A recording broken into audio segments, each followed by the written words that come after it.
नाज़रीन ग्रामी, मस्जिद नबवी के हिस्से रियाजुल जन्ना में मुख्तलिफ सुतून वाक़े हैं। उनमें से हर सुतून का एक तारीखी पस मंज़र और वजह तस्मिया है। अल्लाह के रसूल सल्लल्लाहु अलैहि वसल्लम से मोहब्बत करने वालों के लिए ये सुतून अपने अंदर एक खास जाज़बियत और कशिश रखते हैं। बास पर इनके नाम लिखे हुए हैं। गौर से देखें तो इनमें से एक नाम इस्तवाना अबू लबाबा भी है।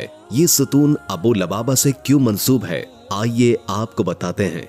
अजीज दोस्तों, हजरत अबू लबाबा रज़ी अल्लाह ताला अन्हो एक अंसारी सहाबी थे। बनु कुरैज़ा के इलाके में इनके बागात थे।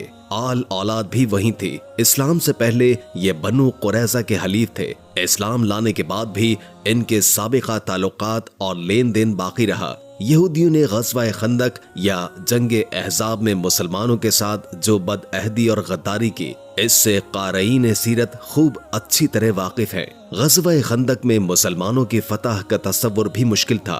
10,000 का लश्कर जर्रार जिसने यहूदियों की ईमा पर मदीने का मुहासरा कर लिया था। मदीने की छोटी सी बस्ती जिसके बच्चों, बूढ़ों, नौजवानों और औरतों की कुल तादाद 5,000 से जायद न थी, उसे सफाए हस्ती से मिटाने के लिए कुफ्र की सारी ताकतें इत्तेहादी बनकर जमा हो गई थी। ये एक मौजज़ा और अल्लाह की खास मदद थी कि मुसलमान फतह से हमकिनार हुए। दौरान जंग मुसलमानों के साथ बदअहदी करना, कुफ्फार का साथ देना, मुसलमान औरतों के किले पर हमले का इरादा करना, बुनियादी तौर पर इस जंग की आग भड़काना और काफिरों को हमले पर उकसाना मामूली जराइम नहीं थे कि इन पर खामोशी इख्तियार कर ली जाती। अल्लाह के रसूल सल्लल्लाहु अलैहि वसल्लम जंगे खंदक से वापस आए तो हजरत जिब्रील अलैहिस्सलाम हाजिर खिदमत हुए और अर्ज किया, या रसूल अल्लाह, आप सल्लल्लाहु अलैहि वसल्लम ने तो हथियार रख दिए हैं, मगर फरिश्तों ने अभी हथियार नहीं रखे। उठिए और अपने साथियों के साथ बनु कुरैज़ा का रुख कीजिए। नाज़रीन, ये पैगाम सुनकर रसूल अकरम सल्लल्लाहु अलैहि वसल्लम ने फौरन ऐलान कराया कि जो शख्स हमारा मती और फर्माबरदार है वो असर की नमाज बनु कुरैज़ा में पढ़े। फिर आप सल्लल्लाहु अलैहि वसल्लम ने मदीने के इंतजामी उमूर इब्ने उम्मे मक्तूम को सौंपे और बनु कुरैज़ा के दयार में अना नामी कुएं के करीब क़याम फरमाया। फिर मुसलमानों ने यहूदियों के किले का मुहासरा शुरू कर दिया। जब मुहासरा सख्त हो गया तो यहूद के सरदार काब बिन असद ने यहूद के सामने 3 मुतबादिल तजवीज़ें पेश की कि या तो इस्लाम कबूल कर लें और मोहम्मद सल्लल्लाहु अलैहि वसल्लम के दीन में दाखिल होकर अपनी जान, माल और बाल बच्चों को महफूज कर लें। काब बिन असद ने इस तजवीज को पेश करते हुए ये भी कहा कि वल्लाह, तुम लोगों पर यह बात वाज़ेह हो चुकी है कि वो वाकई नबी और रसूल हैं और वही हैं जिन्हें तुम अपनी किताब में पाते हो।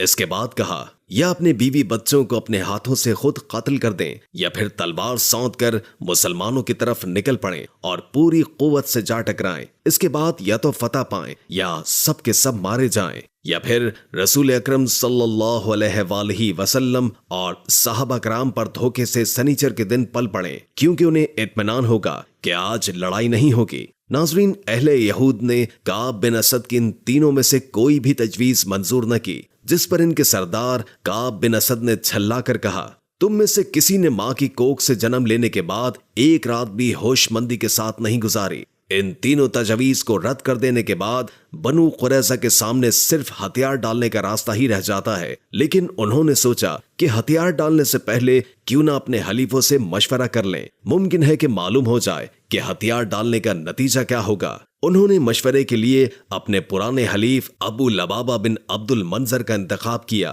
फिर अल्लाह के रसूल सल्लल्लाहु अलैहि वसल्लम से बनु कुरैज़ा ने दरखास्त की कि अबू लबाबा को उनके पास भेज दें ताकि उनसे मशवरा कर सकें। जब वो वहां पहुंचे तो सब उनकी तरफ दौड़ पड़े। औरतें और बच्चे उनके सामने धाड़े मार मार कर रोने लगे। हजरत अबू लबाबा रज़ी अल्लाह ताला अन्हो ने उनकी हालत देखी तो आप पर रिक़्क़त तारी हो गई। यहूद ने उनसे मशवरा किया कि क्या हम मोहम्मद सल्लल्लाहु अलैहि वसल्लम के फैसले पर हथियार डाल दें। उन्होंने कहा, हाँ, مگر ساتھ ہی حلق کی طرف ہاتھ سے اشارہ بھی کر دیا، جس سے مراد یہ تھی کہ اب ذبح کر دیے جاؤ گے۔ وہ غیر ارادی طور پر ذبح کا اشارہ تو کر بیٹھے، مگر انہیں فوراً ہی احساس ہوا کہ یہ اشارہ تو اللہ اور اس کے رسول صلی اللہ علیہ وآلہ وسلم کے ساتھ خیانت ہے۔ چنانچہ وہ بجائے اللہ کے رسول صلی اللہ علیہ وآلہ وسلم کے پاس آنے کے سیدھے مسجد نبوی پہنچے اور اپنے آپ کو اس ستون کے ساتھ باندھ لیا جس کا ذکر ہم نے پہلے کیا ہے۔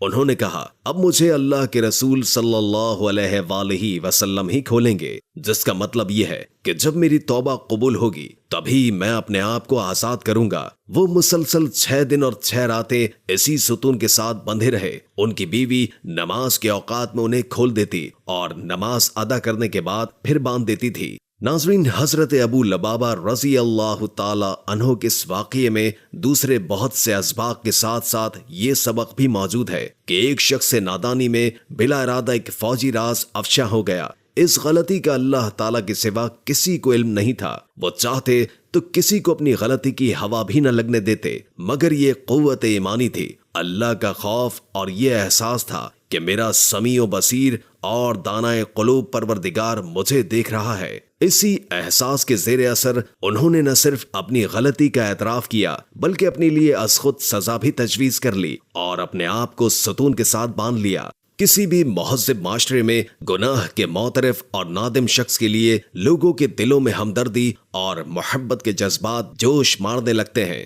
گناہ پر اصرار، فخر اور اس پر اڑے رہنا بدبختی کی نشانی ہے۔ حضرت ابو لبابہ رضی اللہ تعالی عنہ کا معاملہ تو اور بھی اہم تھا۔ یہ اپنی قوم کے سرکردہ اور نمایاں افراد میں سے ایک تھے، لہٰذا لوگوں کی دلی خواہش تھی کہ ان کی توبہ قبول ہو جائے۔ خود اللہ کے رسول صلی اللہ علیہ وآلہ وسلم بھی یہی چاہتے تھے۔ چنانچہ 6 راتیں گزارنے کے بعد صبح سویرے سورہ نور کی یہ آیات نازل ہوئیں۔ کچھ دوسرے لوگ بھی ہیں جنہوں نے اپنے قصور کا اعتراف کر لیا ہے، ان کا عمل ملا جلا ہے، کچھ نیک ہے اور کچھ برا۔ بعید نہیں کہ اللہ تعالیٰ ان پر پھر رحمت کی نظر فرمائے، کیونکہ وہ بڑا بخشنے والا اور رحم فرمانے والا ہے۔ ناظرین، اس روز رسول کریم صلی اللہ علیہ وآلہ وسلم حضرت ام سلمہ رضی اللہ تعالی عنہما کے مکان پر تشریف فرما تھے۔ اس شفیق، رحیم و رؤوف اور مہربان نبی صلی اللہ علیہ وآلہ وسلم کو اپنے ساتھی کی توبہ قبول ہونے پر اتنی خوشی ہوئی کہ فرط مسرت سے بے اختیار ہنس پڑے۔ صحابہ کرام ہو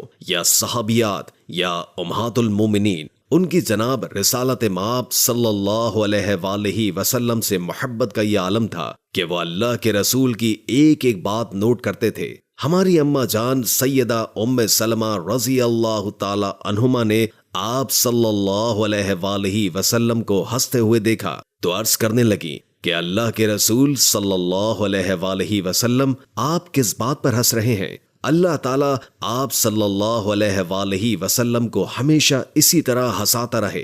ارشاد ہوا کہ ابو لبابہ کی توبہ قبول ہو گئی۔ اس وقت تک پردے کے احکامات نازل نہیں ہوئے تھے۔ ام سلمہ نے عرض کیا، اللہ کے رسول صلی اللہ علیہ وآلہ وسلم، اگر اجازت ہو تو میں ابو لبابہ رضی اللہ تعالی عنہ کو خوشخبری سنا دوں۔